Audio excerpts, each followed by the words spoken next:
Hello, and welcome to the Vedic Conversation, where each episode we take a different topic and look at it through the lens of storytelling and from the perspective of the Veda, an ancient but still very much relevant body of knowledge from India. I'm Derrick Yanford, a Vedic meditation teacher based in New York City, and I'm joined by my Vedic colleagues Thompson in London and Rory Kinsella in Sydney. This episode was recorded at the beginning of July, and we're talking about creativity. We look at the infinite source of creativity we have inside of us and how we can learn to trust it and stop procrastinating. But first, sit back and listen to our stories, and then we'll dive into the conversation.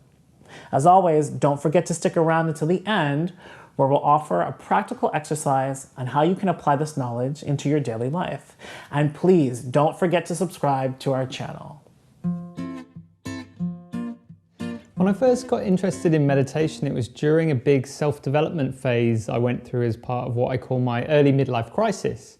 And one of my motivations was to use meditation as a kind of general self-improvement tool, but I'd also read that it really helped boost creativity. There's this great little book by the director David Lynch about meditation and creativity called Catching the Big Fish. And I remember being struck by this quote there is in it where he says, "Ideas are like fish. If you want to catch little fish, you can stay in the shallow water. But if you want to catch the big fish, you've got to go deeper. Deep down, the fish are more powerful and more pure. They're huge and abstract, and they're very beautiful." And at the time, I'd been taking creative classes every month for about 4 years and quietly beavering away at a couple of different ideas for a novel. But I was in a bit of a creative rut, and it felt like my characters were too one-dimensional and that the themes were kind of too surface layer, too obvious. What I needed was something to help me dive deep into consciousness to see what new ideas I could find. And I'd also not been able to finish a first draft of my book for many years of trying. And I knew that a first draft is only the first step on this very long journey to getting something that's even remotely publishable. So I learned to meditate and sat back waiting for these creative whales to appear. But rather than it being some kind of overnight mystical experience, it was much more subtle than that. Much more like a kind of slowly developing trust that whatever I came up with would be good enough. And what I found was that I became less self-conscious about my writing, which felt like a big weight off my shoulders. Before, when I was writing, there was always part of me that was kind of looking over my shoulder and analysing what I'd written as if from a critic's point of view. And this meant that I'd be self-editing as I went along to make sure I didn't write anything potentially stupid or embarrassing. But this isn't the way to write, because if you self-edit, you end up with really bland and uninteresting things to say. So if you're writing, then write, and then come back later and edit. I also learned not to wait for the muse to strike. Before, if I wasn't feeling inspired, I might indulge in some research rather than actual writing. But I learned that inspiration would come if I left room for it, just by getting started. And I had this quote framed above my desk that said, "Inspiration is the act of drawing the chair up to the writing table. Inspiration is simply being able to start." So with fewer hang-ups about my performance as a writer, I was more able to knuckle down and do the work. And I see it as there being two kind of main aspects to creativity. One is having the creative idea itself, where we dive deep and catch the big fish. But the other is in applying ourselves in our craft. So taking the fish, if you like, and cooking it into a delicious meal. And for that, we need the courage to start and to conquer our procrastination demons. We need to know that things won't be perfect, but to do it anyway. To dive into the creative waters and to learn to swim. And in the year after I learned to meditate, I ended up completely scrapping my previous idea, the one that I'd been working on for years, and came up with something completely new. And then I dedicated myself to the process rather than worrying about the outcome. And day by day, I eked it out, often getting up before 5 a.m. to write before work until it was done. And I learned a lot from this experience, including eventually that I didn't want to dedicate several more years of my life to writing drafts 2, 3, 4, however many there would be. And by this point, I'd realized that I wanted to dedicate my extracurricular energies to teaching meditation instead of writing fiction. But because I'd completed my draft, I could happily move on without having it hanging over me. One of the greatest things that meditation teaches us is not to be rigidly attached to anything. We follow charm from each stepping stone to the next in the stream of life, but maintain an awareness to check at each step that we're still going in the right direction. And we have the humility and the adaptability to change direction if we see that the landscape ahead has changed. Hi, I'm Anthony. Creativity. Some years ago, I was helping a charity run a program of art events. This was quite successful and certainly popular, and as a group, we were innovative, hardworking, and broad-minded. But this wasn't enough for the board, which decided to close down all the volunteer groups. For some people, this was a complete surprise, but for others, who perhaps had a broader perspective, there was the realization that this was going to happen sooner or later, and a new opportunity had presented itself. It was interesting to see how we split into two distinct groups. One wanted to carry on and replicate the former program, maintaining the status quo, the ever-repeating known, and the other group wanted to expand and elaborate, taking advantage of the freedom of not being constrained by the charity's objectives and the board's direction, to exploit the opportunity to be creative and move on. There were definite numerous issues to be addressed, and I found it was easy to come up with ideas which were a natural sequential elaboration of the former program. There seemed to be no restrictions to my imagination and creativity.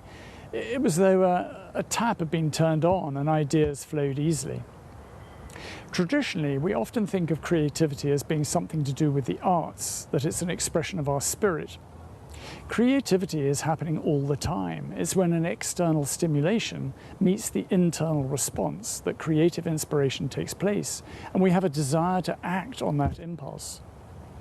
As Sir Ken Robinson, the educationist, points out, creativity is as important as literacy, but as we go through the educational system, it's progressively squeezed out of us. Children will always take a chance. They're not frightened of being wrong, and if you're not prepared to be wrong, you won't come up with anything original. We live in a world where we're punished or stigmatized for making mistakes, whether that's the company we work for, the community we belong to, or the social channels we use. We get educated out of creativity, and so often at school, if you're creative, you're discouraged and your interests are stigmatized because society has deemed that mathematics and the sciences are more important. The creative arts are always the last to be considered and the first to be cut back. It's a spontaneous aspect of our nature to be constantly thinking about the information we're taking in and connecting it to what we already know. When we take the essence of the experience, it's going to cause an expansion of our views, and we create a new model of how we see the world in every moment. This is the essence of creativity. Most people work on the basis that surprises should be avoided, but those who realize they are an inevitable part of life and present opportunities are best equipped to use them in a strategic way which makes us agile and quick to respond or capitalize on unforeseen events. Meditation cultivates creativity. Vedic meditation shows us how to stand back and get good perspective, and also how to take the appropriate right action, often spontaneously and without much deliberation. We become the fountainhead of insight or creativity, so that we can show up and interact with anything we come across. If we resist innovation, it will always result in suffering. If we get stuck in that cycle of the ever-repeating known, we're going against the evolutionary motion of becoming more sophisticated, elegant, and expressive. When we recognize the source of creativity, we become intimately acquainted with the source of our being. It's when, through Vedic meditation, we've established our baseline of self-awareness that we experience our deeper nature. That dynamic awakening of the mind creates massive potential. Once we become established in being, where there is a deeper state of awareness, our mind expands and goes beyond the awareness of time and space. So we transcend the levels we identify with and have a deeper, subtler experience of our humanity. It's that dynamic and expressive creative impulse which empowers us to solve problems and meet the demands of life with the full power of our humanity.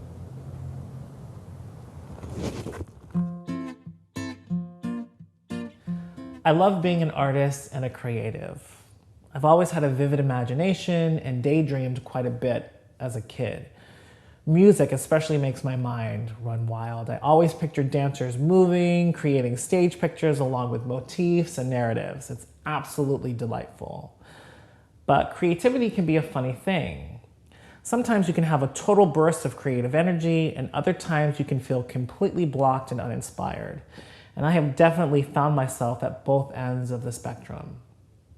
As a choreographer, I've created many dance pieces over the years, and I'm always grateful for the opportunity to make new work. A few years back, I was commissioned to produce a new dance piece for a festival in the Dominican Republic. And I had the opportunity to work with a variety of dancers from different countries. I'd figured out what music I wanted to use beforehand and loosely had some themes to play with, but I wasn't really sure how it was all going to work out. Two of the dancers I had never met before. They were natives of the Dominican Republic and were still in the training process. We had a bit of a language barrier as I didn't speak any Spanish, but the language of dance is universal, so we did just fine. I didn't have very much time to create the work, and I wasn't quite prepared for the drastic change in climate. It was always hot, day or night, making it challenging to rehearse for long periods at a time. I ended up creating a ballet that was over 20 minutes long in less than 4 days, which is no easy feat to accomplish. I used 5 completely different pieces of music by 5 different composers. I designed the costumes and the lights myself, and I also used a variety of theatrical elements that kept the audience engaged and wondering what would be coming next. And if I'm being completely honest, it was probably one of the best works I've ever created. I did get some really great feedback after the opening night's performance, and the director of the festival actually placed us last on the program the following evening so that we could close out the festival. And this was actually a really great honor, and I was so happy that the work was so well received. Now, thinking back, I'm a bit surprised that I was able to produce so much material in such a short amount of time. But there were many things at play that allowed the work to unfold the way that it did. Now, it wasn't as if all the steps were brand new things that had never been seen or done before. It was more that I was able to stay in the flow state of creativity. It was as if I had tapped into a well that was overflowing with ideas. And the more I produced, the more the ideas came to me. And it got to the point where I wasn't even thinking or trying, I was just simply a conduit. For me, creativity is about possibilities, positioning yourself to allow infinite possibilities and ideas to flow through you. And whether they are good or bad is irrelevant. Being open to them is key, as a not so great idea can spawn a fabulous one. My theory is to welcome them all, play with them all, and see what happens. Then you can go back and decide which ones to keep, which ones to develop, and which ones to throw out. The reality is all these ideas are already within you. You just need a way of allowing them to come out. You just simply need to experience yourself as the creator and have fun. Creativity, in my opinion, is really just playful experimentation. When you begin the process, you're not sure what's going to happen, but you want to have fun and see what comes out. And that's simply by just engaging in play. It's when you are trying to be creative that you can get blocked. If you think, what can I create? You may have a hard time coming up with anything useful. But if you ask yourself, what can I try? Or what would it be like if I, and then play, the creative juices start to flow. And playing gives us permission to not take ourselves so seriously. Some of the best works have been made by accident or when aiming to create something altogether different than what was intended. And our meditation practice is a way of keeping the well of creativity primed for our use, and it reminds us, like the creative process, that anything is possible.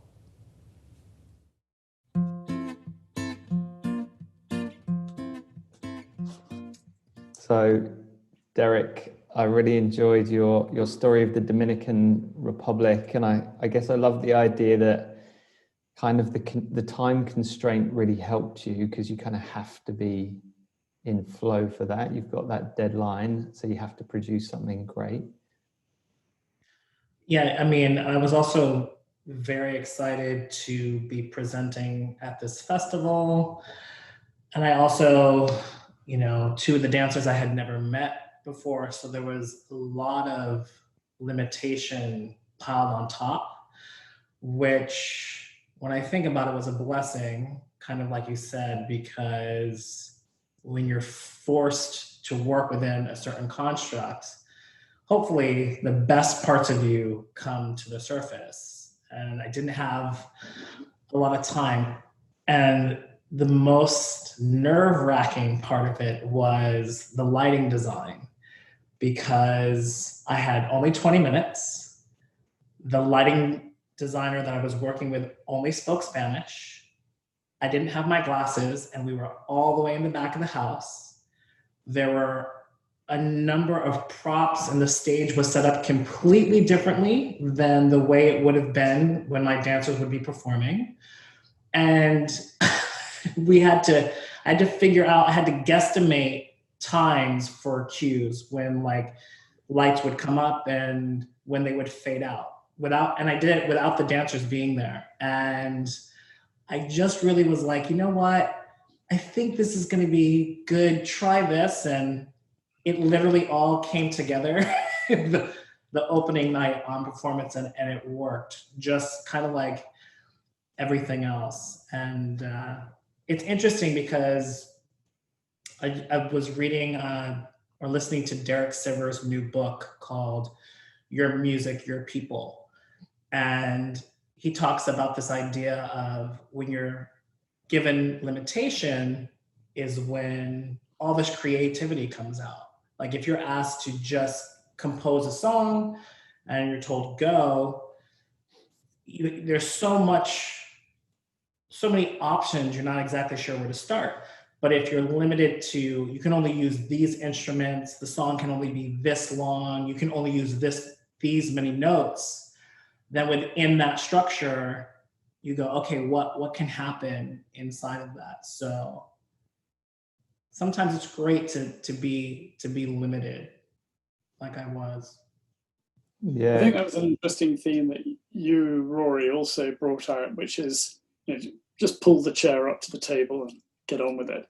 And I think sometimes when I think of the moments when I'm not creatives like you guys, but we're all creative in different ways, whether it's cooking or finding a solution to a problem or whatever, is that when you have too much time, when you either give yourself too much time or you are given too much time, then you start over elaborating and the whole thing becomes complicated. And I think what's fascinating about what you both said is that when you're short of time, in fact, when you have no time, you're absolutely up against it, then there's this amazing, you tap into, as you said, Derrick, the kind of well of creativity, which is there. But I think for many people, they're kind of shy of, or perhaps they don't even know it's there, but they're shy of looking there and drawing on that innate creativity, that innate wisdom, which is just going to pour out. All you've got to do is trust yourself and trust the moment. And yeah, sure, you're going to sweat buckets and you're going to wish, you're going to wish it was different.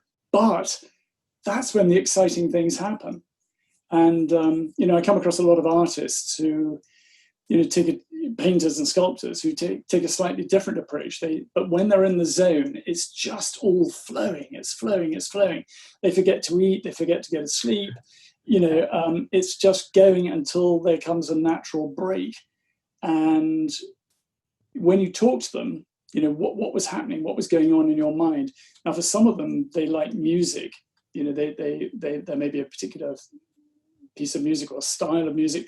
Jazz, interestingly, is something that quite a lot of contemporary artists like. But they're just in a zone. They've kind of almost transcended where they are, and they're just using their materials, and it's just all coming out on the canvas or out on stone or whatever materials they're using. And it's just fascinating. I think when you trust it, some really exciting things can happen. Yeah, 100%. I think there's a few elements there, but a big thing about trust and kind of courage. And it's just, I think, Derrick, you were mentioning it too, like not being afraid to just do stuff, because, especially with most art, like for writing, for me, it's like no one's going to look over your shoulder and publish it. Like you don't have to worry about being creative and making mistakes. Like that's what the draft process is for. It's for the first one's terrible, the second one's slightly better, the third one's slightly better. But Anthony, that idea you were saying about being in the zone or flow state, and we often kind of wait for the muse to strike, and you go, I'm feeling in the zone, I'm feeling in flow, and now I'm going to start. But I guess, that idea that I was alluding to was that inspiration is actually sitting down and starting, and then that stuff's there, that creativity's there. And it reminded me of, because I did these years and years of creative writing classes that led up to writing a novel, but the first one was a 4-week course called Unlocking Creativity, and they kind of did that amazing trick of putting the constraints there. So they'd be like, right, we're going to write for 3 minutes, and they'll give you a word. So they give you a trigger word like rain or grandfather or something like that, and then and they were like, you have to have X number of words at the end of 3 minutes, and it doesn't matter if they're complete gibberish and they don't make any sense, your pen has to keep moving. And the other important point about that is why they encouraged us to write by hand, is that it's very tempting to go back and edit as you're going along, because you're like, well, that doesn't sound right. And if you're typing on a keyboard, it's very easy to go, right, I'm going to go back to that, I'm going to change that word. But if you're writing by hand, it's much harder to do that. So you just go, right, I'm going to keep the pen moving, keep the pen moving, keep the pen moving. And it doesn't matter if it's terrible or not, because that's the editing process, and the creation and the editing processes are completely different things. And there's that, I think it's a Hemingway wrote to F. Scott Fitzgerald saying something like, I write 99 pages of shit to 1 page of good. And, being Hemingway, it was probably a bit of a higher ratio than that. But that idea that even these greats, they have bad days, and it's just about writers who are people who write.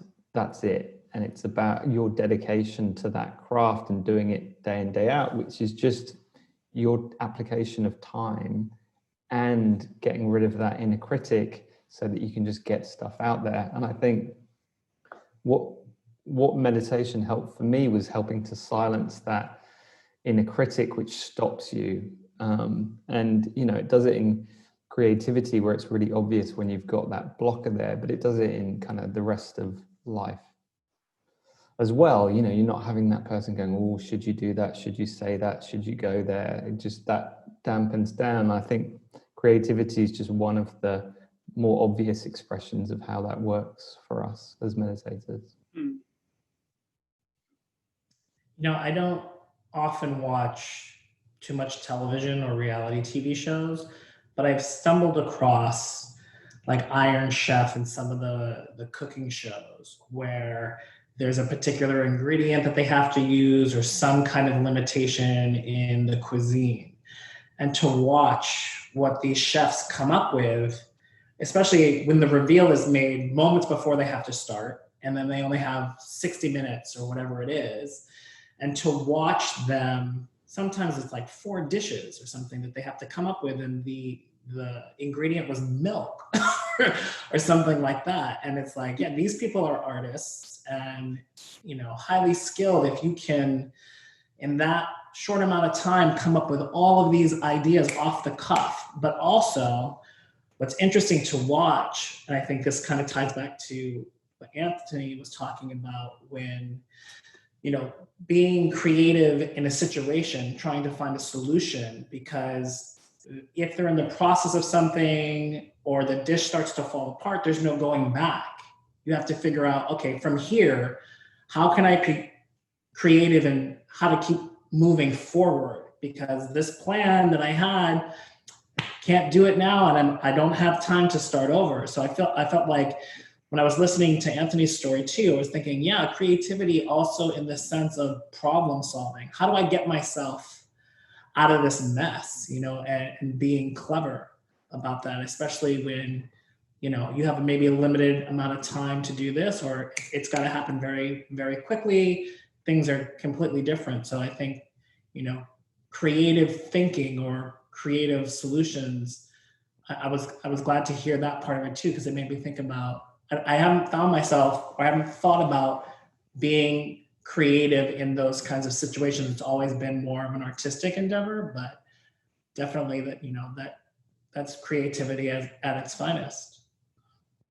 I can really relate to that idea of, you know, having a bad day. You know, I mean, all artists, you know, we as the spectator, we as the audience, we see the finished product, whether it's a beautiful dish that's presented, or a piece of music, or a piece of dance, or a novel, or whatever it may be. What we fail to appreciate is that that could have taken years to polish and get to the point where the artist felt that that was right. You know, I mean, and it's lots and lots of practice. I mean, particularly you, Derrick, with your dance. I mean, you would have spent hours in the studio rehearsing and practicing and working things out. And Rory, you would have, you know, I can't, you know, every writer has, you know, many waste paper baskets crammed full of scrunched paper. But I think, you know, it's as somebody said the other day, Einstein had 24 hours in a day, Mother Teresa had 24 hours in a day, and I think it was Bach or Beethoven had 24 hours in the day. You know, we've all got 24 hours in the day, but none of those, you know, as they were creating things, they didn't get it right the first time. And it's okay to screw up. You know, we have to give ourselves permission to screw up. And I think, you know, in society today, the world we live in, mistakes are not tolerated. You know, you get castigated, you get punished online for, you know, a mistake, and it's a genuine mistake. Or, you know, in a meeting, a business meeting, you make a mistake, or in your relationship, you make a mistake. And I think the first thing we have to do is cut ourselves some slack. And if we are doing that, then we're going to be more compassionate towards ourselves. And if we're more compassionate towards ourselves, we're going to be more compassionate to other people.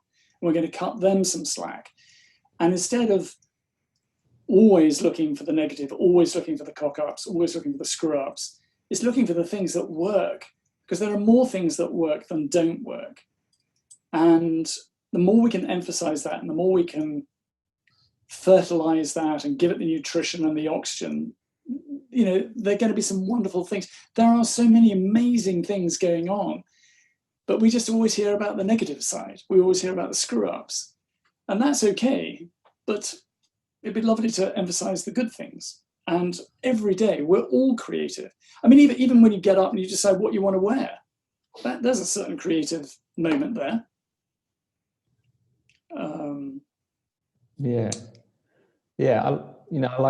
I think we were all kind of in each of our pieces, we were talking about how allowing bad ideas and, you know, bad thoughts to come up is a complete part of the creative process. And there's a percentage of the ideas which will be good, and there'll be a percentage of ideas that will be bad, but you're not going to get the good ones. If you're just trying to get the good ones, you won't get them. You'll get a very formulaic version, or a very kind of watered down version that, you know, that most people will think is okay, you know, like a bad Hollywood movie that's kind of ticks the right boxes, but then is terrible because it has no spark of originality. And it's getting into a position where I guess you need a bit of a thick skin to be able to go through these bad parts. And I guess you get better at that through practice. So the great thing about my creative writing course was that you would share your work every week, and it meant that you were a lot less precious about it. You just have to be like, okay. And that one of the things was that you weren't allowed to react when people were giving you feedback. You weren't allowed to say, yeah, hang on, well, you've misunderstood that, and no, he was his motivation was that, and no, she didn't actually say that. You have to just go, no, okay, tell me what you read, because that's invaluable. It's like the kind of burden of communication is on the speaker or the writer, and if someone's misunderstood you, that's kind of your responsibility to clarify your position. And getting that feedback was invaluable. One, in seeing it from a different person's point of view, but two, for giving you that thick skin. So it's like, okay, fine, another, because you'd see everyone else going through it and just going, that was a terrible idea, but then you move on and you get better, and that's how you improve at stuff, not just kind of sitting in your own little creative nest and coming up with something on your own. You have to interact with other people. And Anthony, I loved what you were saying about how children are so creative because they're not afraid. They haven't learned to be afraid of being wrong. And like in kind of business settings, they try and create, when you have like brainstorming sessions, that people always just go, oh my God, please don't make me do that. Because they're made out to be these kind of childlike things where there'll be crayons and, colorful pens, but then everyone's going, John, you're an idiot. It's not a creative safe space at all, because there's all these kind of hierarchies around. But when we can get to that place where no idea is a bad idea, it's, I think, Derrick, you were saying it's just a stepping stone on the way to a better idea. It's just that thought process of, okay, well, charm led me to that idea, but that was only to lead me to this other thing, which was the more interesting idea.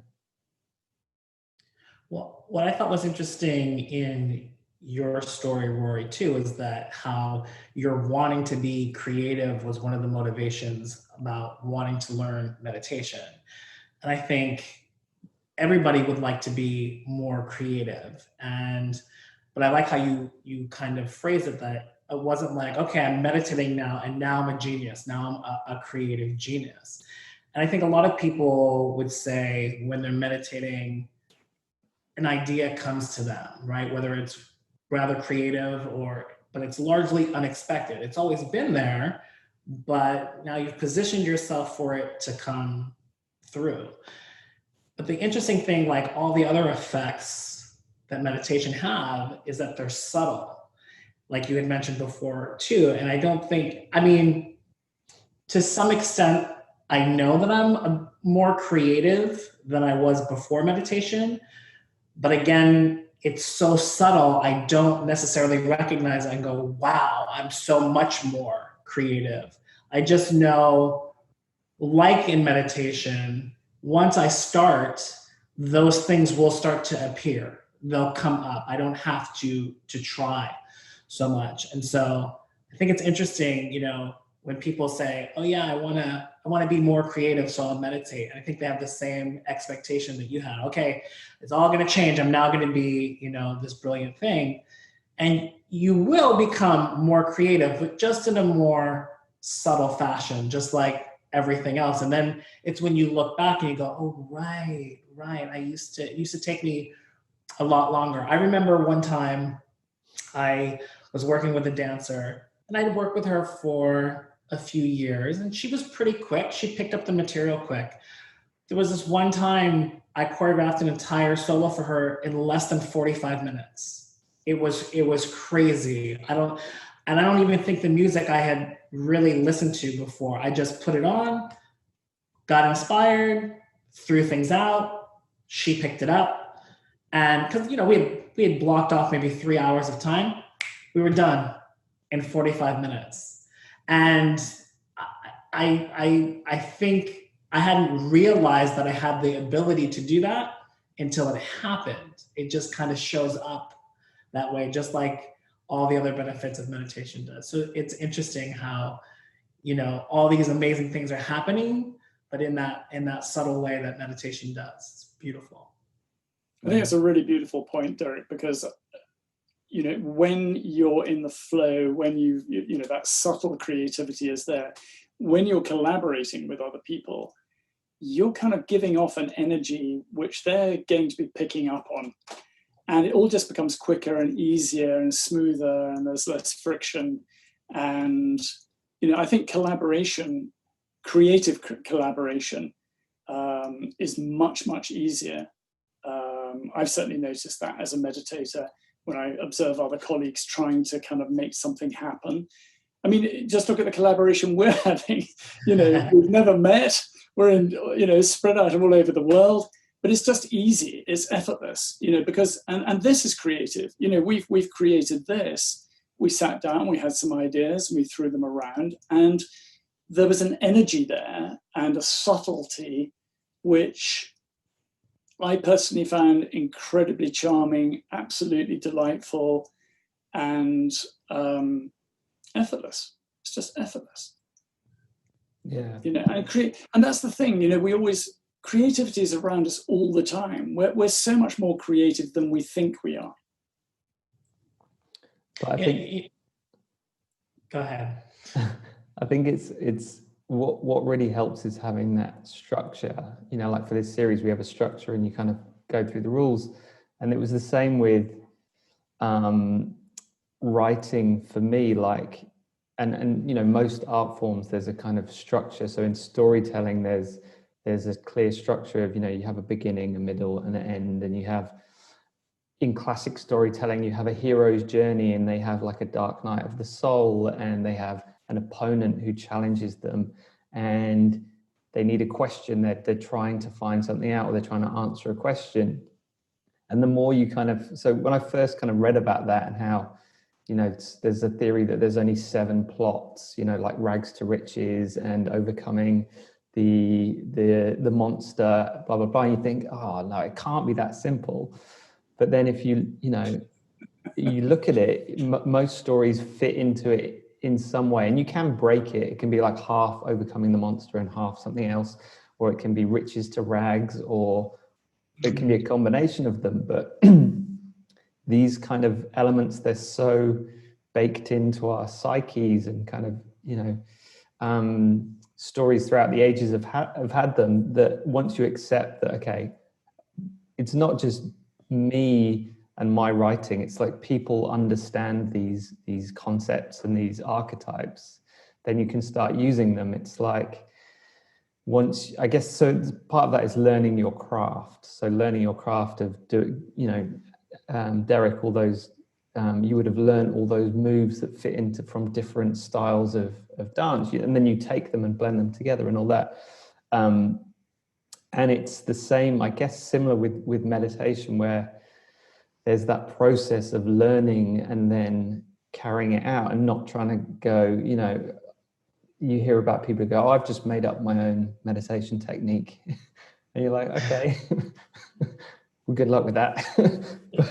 but being, I guess, humble enough to go, I'm going to benefit from everyone who's come before me in this field, and not be like, no, I'm going to be some kind of crazy new genius, but standing on the shoulders of those giants who've come before you and going, okay, I accept that people who've dedicated their whole lives to this will have added some value, so I will learn that before kind of making my own contribution. But yeah, Derrick, I think it's really important that the idea that we've been talking about of subtlety and subtle changes, because I really find that with new students, or people who are about to learn, they're like, well, how am I going to know? Like, how am I going to know this is working? And it's kind of like, I feel a bit flaky just being like, well, you'll notice, but it'll be kind of subtle. It sounds like it's something like a shonky salesman would say, but it's like, it's really powerful changes, but they're not going to happen, doom. Like, it's not like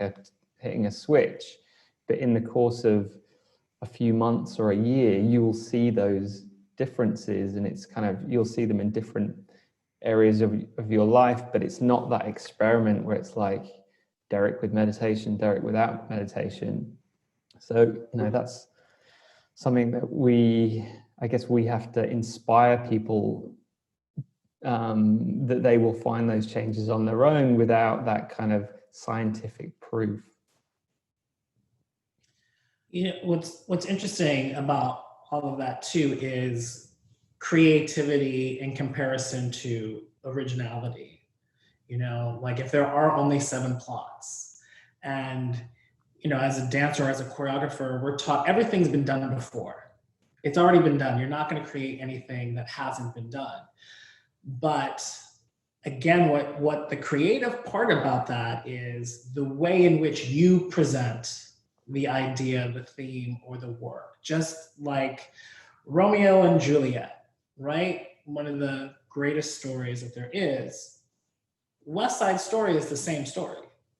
It's just told a bit differently, right? With music and dance and whatnot. And I think when you, or for myself as an artist, when I understood it's not about necessarily how original and how unique and how things have never been done before, but your version of the story, your version of the events, like your interpretation of this, especially and how it relates to people of this time. You might be telling a story, or I could be telling a story right now in a way that my contemporaries might not be able to understand. That maybe in 100 or 200 years, people are like, oh yeah, that makes so much sense.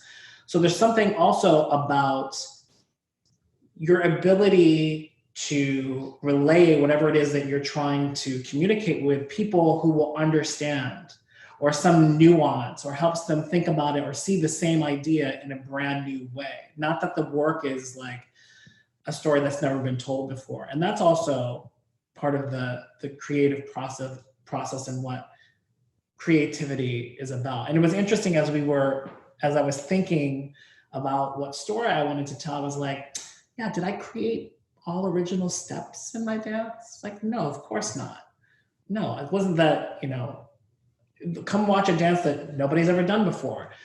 But the way that I wove it together and the way that I presented it might have been very different than anybody else has ever done. And so I think when we remember that, it gives us a bit more courage to be creative or to recognize our creativity, because it doesn't have to be, what really hasn't been done? Honestly, everything has. So go out and just make it your own. Do your own thing. It's totally fine. Yeah. And even Shakespeare, he took, lots of his ideas are from previous things. It's like these stories are there, and you just go, right, I'm going to take that and I'm going to present it for my Elizabethan audience or my 21st century audience. And I guess it's similar, like you were mentioning cooking earlier. It's like, we're not inventing new vegetables, new meat. Like no one's like domesticated a new plant in like 7,000 years or something. So it's just creating new combinations. I think that's a really great way to think about it. And especially say music culture over the last 20 years or so, when it became about sampling, and people were saying, that's not music, you haven't got a guitar, you don't know how to play an instrument. It's like, well, look, that's art. That's taking something that didn't exist before, even if it was a backing track and an a cappella vocal, and putting them together, that didn't exist before you did it. And, you may have to pay royalties to those people, but you still created something. You've made it, relevant for the time. And that's what we do as meditators, is be relevant for the time. But yeah, not being afraid to, recognizing the rules of copyright, but not being afraid to make new combinations of things. No, I think we all realize that everything's derivative. When I think of a piano, there are only a certain amount of notes on a piano. But boy, oh boy, Think how many things have come out of a piano, off a piano. Picasso always said, and I'm paraphrasing him, but he said, if it's a good idea, take it. If it's a great idea, steal it. And in art, particularly if you look at something like some of the very early Western art of the Holy Family, the Virgin Mother with the Christ Child and Joseph, the depiction of that in the in the 13th century, 12th, 13th century would be very formulaic. But then as the Renaissance came along, artists freed it up, and as you were saying, Rory, making it more relevant to the time. And so, I'm just thinking of somebody like Giovanni Bellini, who would take the Mother and Christ Child and put them in a field, without Joseph. And I mean, most people could relate to that because it was an agrarian society, although, of course, most of the people who were working there wouldn't have seen the picture. But the idea was placing something that was formerly in a very sort of stylized environment and then just placing it in the everyday and making that connection. I mean, that's just, some mind-blowing things where you're adapting to the day.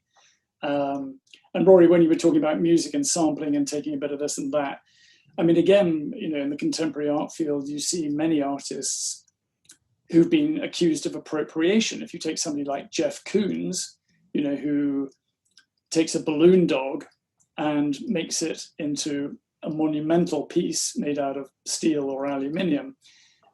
And I don't know if you've ever seen any of his sculpture, but you're never allowed to touch it. But once or twice I've been allowed to.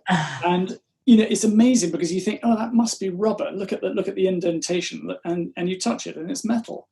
And Andy Warhol, there are countless artists, famous artists of yesteryear and today, who've taken images, whether it's a Brillo pad box or Marilyn Monroe or whatever. They've appropriated certain things and turned it into their art because they put their spin on it, their vision, their filter, if you like, on that. And I think what I always find fascinating with artists is, and I'm talking about the fine artists, is when do they know when to stop? And Rory, well, like with you two guys, there must be a moment when you think, okay, if I go any further, I'm going to start undoing it. And it's a little bit like cooking. Do I put another ingredient? Do I put another little bit of butter in? And if you go one step too far, you've ruined it. You've overdone it. And I think that's fascinating how artists, we're all artists. Everybody's an artist, but how when it's right to stop. And I think as meditators, because we're very much in tune with our fine level of feeling, we're very much in the present moment, that comes to us perhaps a little bit more easily than for the non-meditator, I would suggest. I don't know if you agree with me. Yeah, it's a really, really tough one. I guess in writing, you have the privilege of having an editor who would be like, actually, no, you've gone too far. And you would have those different drafts of it. Whereas, with fine art, you can't be like, hang on. Or except, so my girlfriend does drawing on her iPad, and she used to do it just with kind of pen and paper. But the great thing about the iPad is you can go undo. And you can go back to you can have drafts in visual art, which is kind of this crazy thing of, modern technology. But yeah, I guess going back to what you were saying, Derrick, about the cooking, you can't then just go, oh, hang on, I'm going to take that ingredient out and restart again. It's I guess that's the beauty of these different art forms where you can't go back in cooking. It's like someone's waiting for their food and you've already put that thing in. You can't take that out. And I guess cooking's more like life in that way, and we can't go, hang on, I'm going to go back to last week and do that job interview differently or have that argument differently. So I guess that's why, cooking's a better metaphor for life. It's interesting. I can't remember what show it is, but there is a restaurant, I want to say in Italy, and they serve this particular dessert that's called the broken something. And it was made by accident because they were serving to a critic who had come, and the chef, whatever he had made, he dropped it and it had shattered. And they had to fix it. They had to figure out how to get it onto the table. And so how they recreated it is they made it look as though the spoon had hit it and it had broken open. And that was the way that they could kind of make it presentable again. And the critic was so delighted by it that they changed the recipe to be this broken thing, to make it look like this particular thing.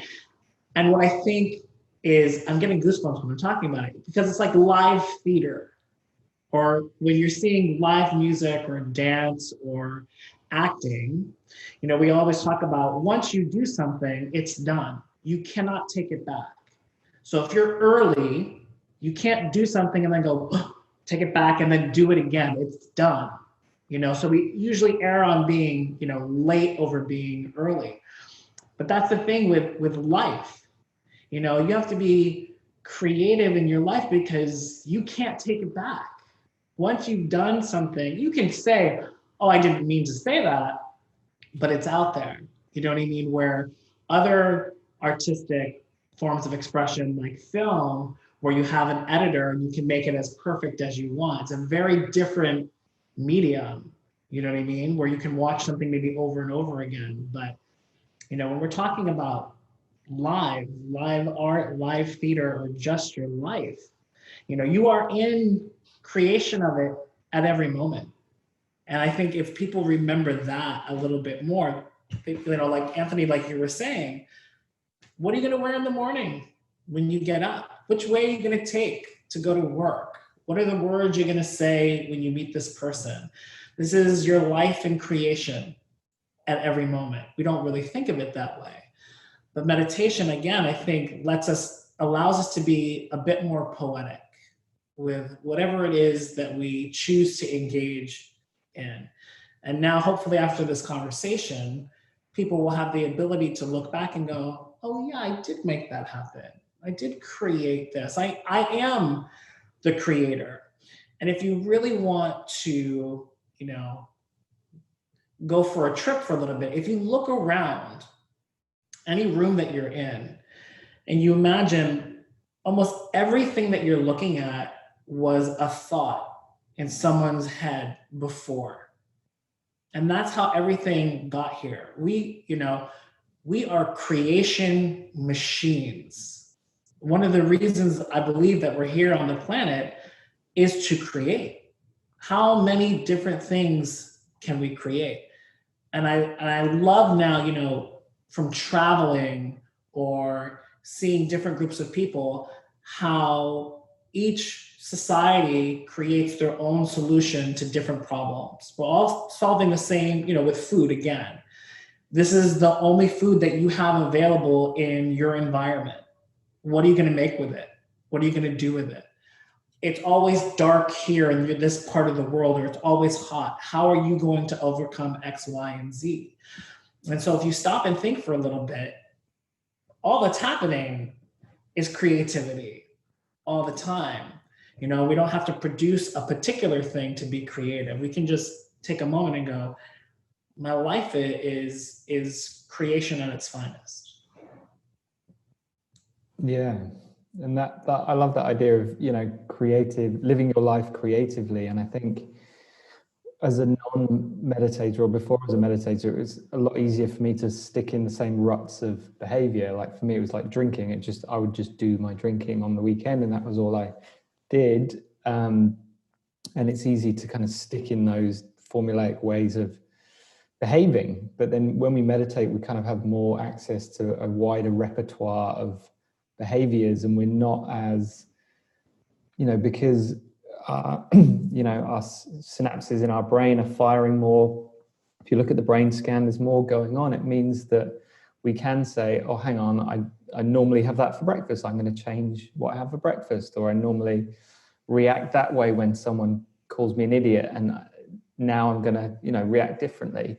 We have the ability to change that because we've changed these mental pathways that we normally go through, which is, it means that your life becomes more of this there's a work of art where it's, people can't say, oh yeah, Rory's going to react like that because he did when he was 18 and he's never going to change.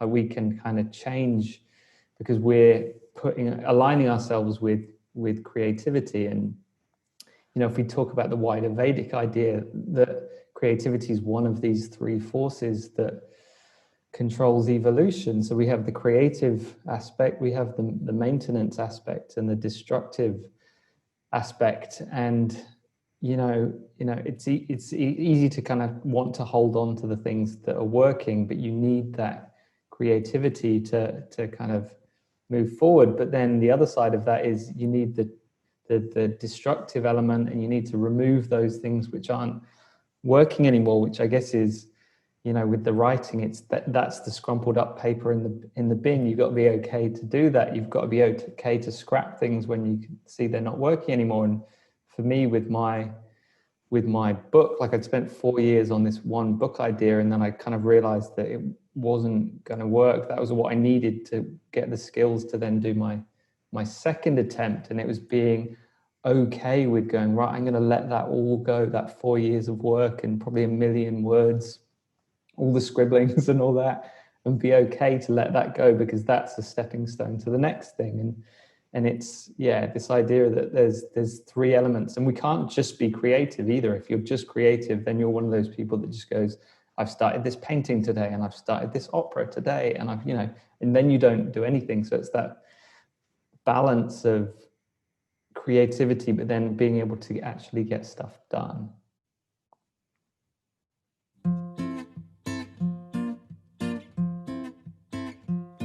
Okay, thank you for watching until the end. Each episode, we offer a takeaway, a practical exercise you can do at home to apply this knowledge to your own life. In this episode, we were talking about creativity and how we can find it inside and develop the courage to follow our creative vision. This time, your challenge is to inject some creativity into your week in any way that seems appealing to you. You could take a pen and paper and write for 5 minutes about what you see in the room, or you could draw something, put together a fabulous new outfit to wear, or cook a meal without using a recipe. If you're happy to share your stories or creations, we'd love to hear them and for you to join the conversation. Please send them through to us at stories@thevedic.conversation.com or post them on social media with the hashtag #TheVedicConversation. If you've enjoyed this episode, please share it with your followers, and don't forget to subscribe to our channel. See you next time.